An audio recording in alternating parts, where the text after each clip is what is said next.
बिस्मिल्लाहिर्रहमानिर्रहीम। मैं हूं सत्तार चौधरी और आप देख रहे हैं फैक्ट टीवी। मेरा ख्याल है आज सियासत, अदालत, आइनी तरमीम, एहतजाज, मुज़ाहरों से हटकर बात की जाए। अहम तरीन मौजू है हुकूमत मुल्क के कुछ बड़े अदारों को फ़रोख्त करने जा रही है। इसी माह PIA को बेच दिया जाएगा। इसी तरह मुल्क के 15 अदारों को फ़रोख्त करने का प्रोग्राम है। इस काम के लिए माशाअल्लाह हॉलैंड से मोहम्मद औरंगज़ेब साहब को लेकर आए हैं, जिन्हें वज़ीर ख़जाना का मनसब दिया गया है।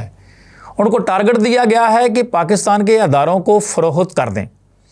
बराए फ़रोख्त अदारों में से नाज़रीन आपको 2 अदारों की कुछ तफसीलात से आगाह करना चाहता हूँ, ताकि आप समझ सकें मुल्क के साथ किस तरह लूट मार की जा रही है, पाकिस्तान को किस तरह बर्बाद करने का प्रोग्राम तश्कील दिया गया है। सुने, परवेज़ मुशर्रफ दौर में स्टील मिल 10 अरब सालाना मुनाफा कमा रही थी। बेनज़ीर के कत्ल के बाद पीपल्स पार्टी की हुकूमत आई। आसिफ जरदारी सदर ममलकत और यूसुफ रज़ा गिलानी वज़ीर आज़म मुंतखब हुए। स्टील मिल 200 अरब खसारे में चली गई। उसके बाद बरतानिया की गारंटी में होने वाले मिसाक़े जमहूरियत के तहत नून लीग की हुकूमत आई और मियाँ नवाज शरीफ वज़ीर आज़म मुंतखब हुए और स्टील मिल का खसारा 460 अरब तक पहुँच गया। अब आते हैं PIA की जानब।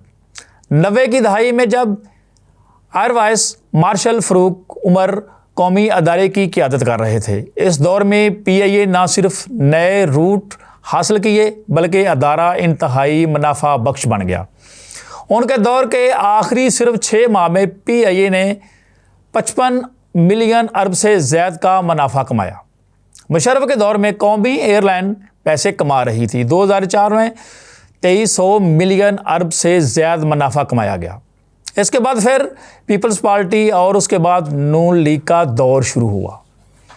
आज PIA का सालाना खसारा 160 अरब रुपए से ज़्यादा है। इस वक्त पाकिस्तान के 15 बड़े अदारों का खसारा 2000 अरब से ज़ायद हो चुका है। अब देखते हैं तस्वीर का दूसरा रुख। नवाज शरीफ और शहबाज शरीफ किस काम के माहिर हैं? इसमें कोई दूसरी राय नहीं, वो स्टील मिल चलाने के माहिर हैं। ये उनका ख़ानदानी पेशा है। अपनी स्टील मिल मुनाफे में और मुल्क की स्टील मिल खसारे में जाए तो बड़ा सवाल उठता है। उससे आगे देखें, शायद कागान अब्बासी नून लीग के रहनुमा हैं, इसी पार्टी के वज़ीर आज़म भी रहे। उनकी एयरलाइन एयर ब्लू अरबों रुपए के मुनाफे में जाए और मुल्क की एयरलाइन खसारे में चले जाए, सवाल तो बनता है। अब आए जरदारी एंड कंपनी की जानब। जरदारी और उसके पार्टी के तमाम बड़े रहनुमा कारोबारी अफराद हैं। जरदारी की अपनी तमाम फैक्ट्रियाँ कसीर मुनाफा कमा रही हैं, लेकिन मुल्की अदारे मुसलसल खसारे में चल रहे हैं। सवाल तो बनता है, वजह सिर्फ इतनी है, अगर स्टील मिल मुनाफा में जाती है तो मियाँ साहब की स्टील मिलों का क्या बनता? अगर PIA पैसे कमाती तो अब्बासी की एयरलाइन कहाँ खड़ी होती? यही हाल जरदारी का है। जब हज़रत अबू बकर सदीक रज़ी अल्लाह तआला अन्हु खलीफा बने तो उन्होंने अपना कारोबार छोड़ दिया था। क्यों? यही समझने की बातें हैं जिन पर हम गौर नहीं करते। हम जज्बाती लोग, पढ़ने लिखने से आरी, शेर एक बारी फेर, एक जरदारी सब पर भारी। आलमी सच्चाई है, ताजर और जर्नल कभी अच्छे हुक्मरान साबित नहीं हो सकते। मुल्क में शरीफ और जरदारी ख़ानदान ही मुसलसल हुक्मरान रहे। अब भी दोनों ख़ानदानों की हुकूमत है, दोनों ताजर हैं और मुल्क के 15 बड़े अदारों का खसारा 2000 अरब से ज़ायद हो चुका है और उनकी अपनी जायदादें 5 बर्रे आज़मों तक फैल चुकी हैं।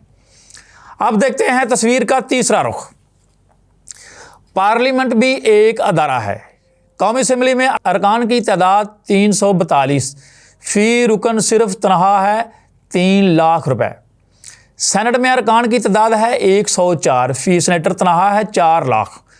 पंजाब असम्बली में अरकान की तादाद है 371 और फ़ी रुकन तनहा है 2.5 लाख रुपए। सिंध असम्बली में अरकान की तादाद 168 और तनहा 1.25 लाख। पख्तूनख्वा में अरकान की तादाद 145 और फ़ी रुकन तनहा 1.5 लाख। बलूचिस्तान में अरकान हैं 65 और फ़ी रुकन सैलरी है 1,25,000। इस तरह सिर्फ सालाना तनख्वाहों का बजट बनता है 35 अरब 54 करोड़ 70 लाख रुपए। कुल अखराजात बनते हैं 85 अरब रुपए सालाना। वज़रा के स्टाफ सिक्योरिटी पर अरबों के अखराजात, असल कमाई खरबों के तरक्याती बजट में अरकान असम्बली का 40% कमीशन, दीगर धंधों का लामुतनाही सिलसिला। पार्लियामेंट का काम होता है कानून साजी करना। पिछले कोई 20-25 साल से देख लें कौन सी ऐसी कानून साजी हुई जिससे अदारों, मुल्क और कौम को कोई फ़ायदा पहुंचा हो। कोई एक बता दें। जितनी कानून साजी हुई सब की सब इन अरकान की ज़ाती फ़ायदे के लिए हुई।